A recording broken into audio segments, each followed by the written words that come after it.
The chosen of Andraste. A blessed hero sent to save us all. I've no interest in being a hero.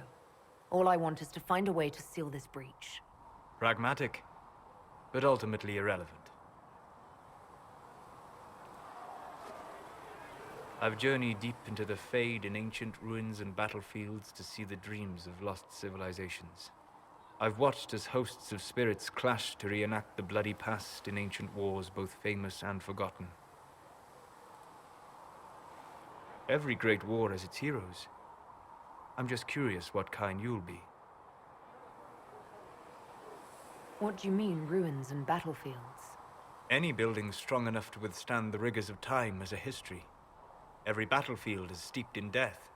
Both attract spirits. They press against the veil, weakening the barrier between our worlds. When I dream in such places, I go deep into the Fade.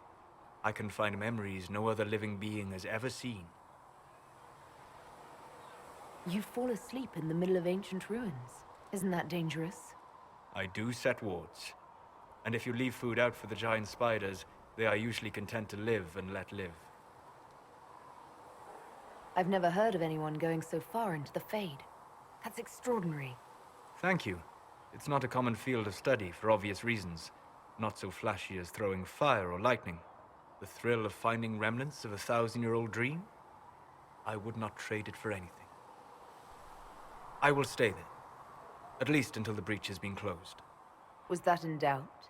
I am an apostate mage surrounded by chantry forces, and unlike you, I do not have a divine mark protecting me. Cassandra has been accommodating, but you understand my caution. You came here to help, Solas. I won't let them use that against you. How would you stop them? However I had to. Thank you. But now let us hope either the mages or the Templars have the power to seal the breach. Closing the breach is our primary goal.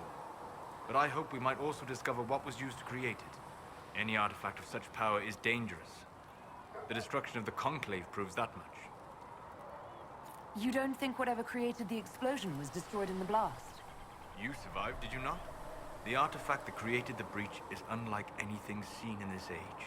I will not believe it destroyed until I see the shattered fragments with my own eyes. We would do well to try to recover whatever created the breach. Liliana's people have scoured the area near the blast and found nothing. Whatever the artifact was, it is no longer there. In any case, did you need me for anything? I'd be interested in hearing your opinions on elven culture. I thought you would be more interested in sharing your opinions of elven culture. You are Dalish, are you not?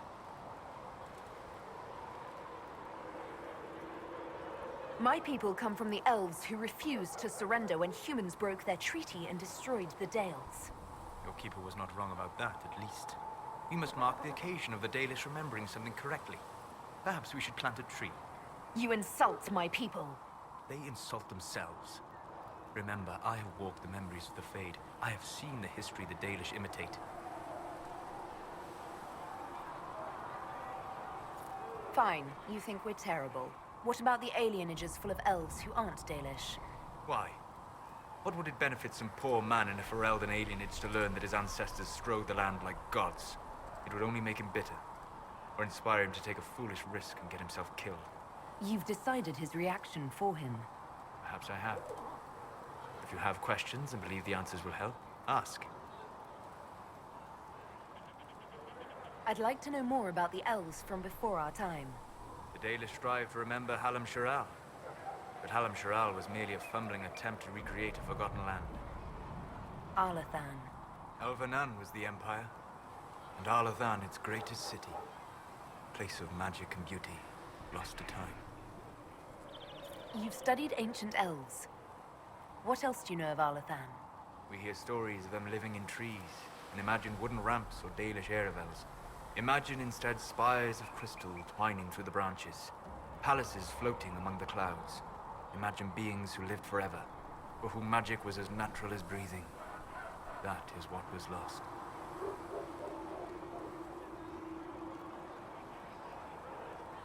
What can you tell me about elves living in human cities?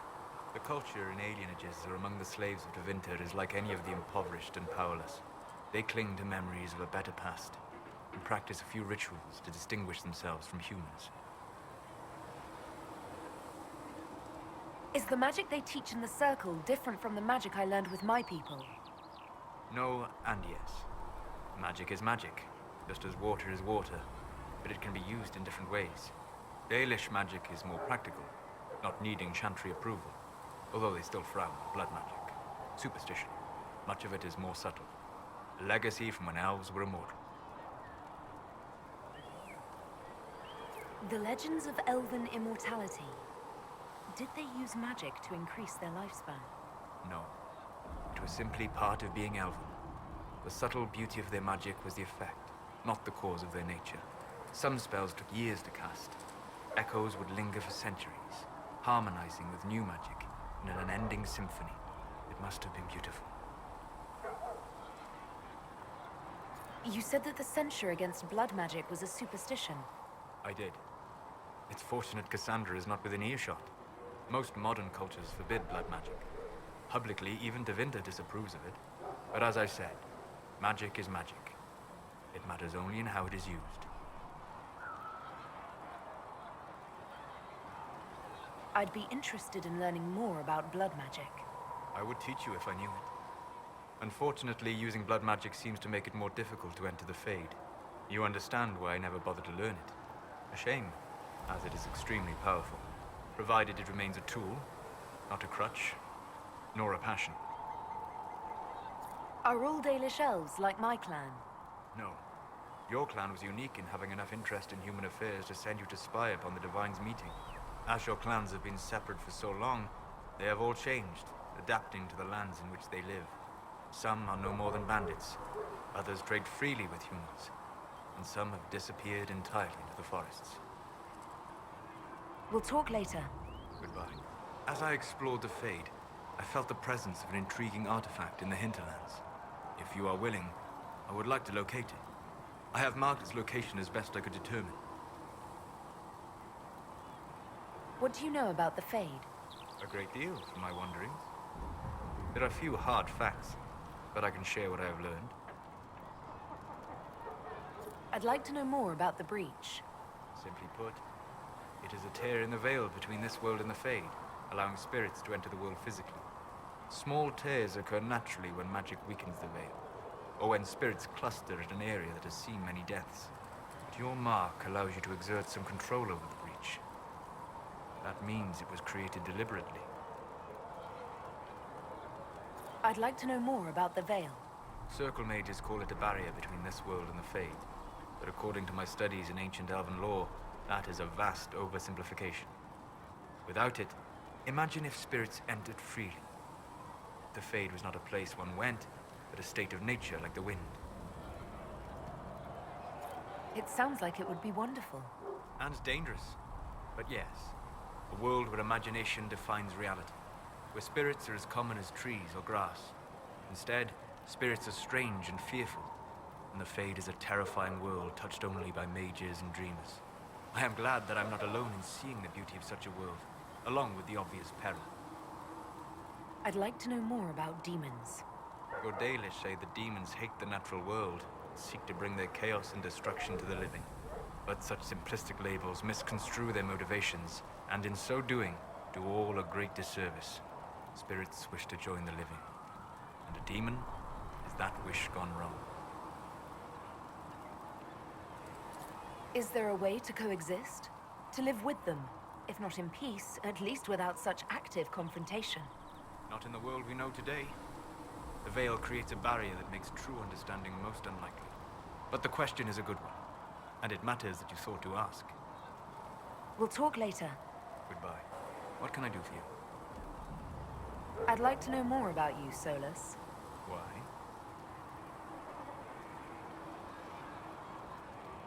You're an apostate, yet you risked your freedom to help the Inquisition. Not the wisest course of action when framed that way. I appreciate the work you're doing, Solas. I just wanted to know more about you. I'm sorry. With so much fear in the air. What would you know of me? What made you start studying the Fade? I grew up in a village to the north. There was little to interest a young man, especially one gifted with magic. But as I slept, spirits of the Fade showed me glimpses of wonders I had never imagined. I treasured my dreams. Being awake, out of the Fade, became troublesome. Did spirits try to tempt you? No more than a brightly colored fruit is deliberately tempting you to eat it. I learned how to defend myself from more aggressive spirits and how to interact safely with the rest. I learned how to control my dreams with full consciousness. There was so much I wanted to explore. I gather you didn't spend your entire life dreaming. No. Eventually, I was unable to find new areas in the Fade. Why? 2 reasons.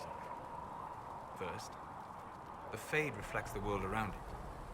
Unless I traveled, I would never find anything new. Second, the Fade reflects and is limited by our imaginations. To find interesting areas, one must be interesting. Is this why you joined the Inquisition? I joined the Inquisition because we were all in terrible danger. If our enemies destroyed the world, I would have nowhere to lay my head while dreaming of the Fade. I wish you luck. Thank you. In truth, I've enjoyed experiencing more of life to find more of the Fade. How so? You train your will to control magic and withstand possession. Your indomitable focus is an enjoyable side benefit. You have chosen a path whose steps you do not dislike because it leads to a destination you enjoy. As have I. Indomitable focus? Presumably. I have yet to see it dominated. I imagine that the sight would be fascinating. You said you'd traveled to many different places. This world, or its memory, is reflected in the Fade. Dream in ancient ruins, and you may see a city lost to history. Some of my fondest memories were found in crumbling cities, long picked dry by treasure seekers, the best of the battlefields. Spirits press so tightly on the veil that you can slip across with but a thought. Any place in particular? I dreamt at Ostagar. I witnessed the brutality of the Darkspawn and the valor of the Ferelden warriors. I saw Alistair and the hero Ferelden light the signal fire, and Logain's infamous betrayal of Kaelin's forces. Have you always traveled and studied alone? Not at all. I have built many lasting friendships. Spirits of wisdom, possessed of ancient knowledge, happy to share what they had seen. Spirits of purpose helped me search. Even wisps, curious and playful, would point out treasures I might have missed. I don't know of any spirits by those names. They rarely seek this world. When they do, their natures do not often survive exposure to the people they encounter. Wisdom and purpose are too easily twisted to pride and desire. You're saying that you became friends with pride and desire demons? They were not demons for me. Meaning? The Fade reflects the minds of the living. If you expect a spirit of wisdom to be a pride demon, it will adapt.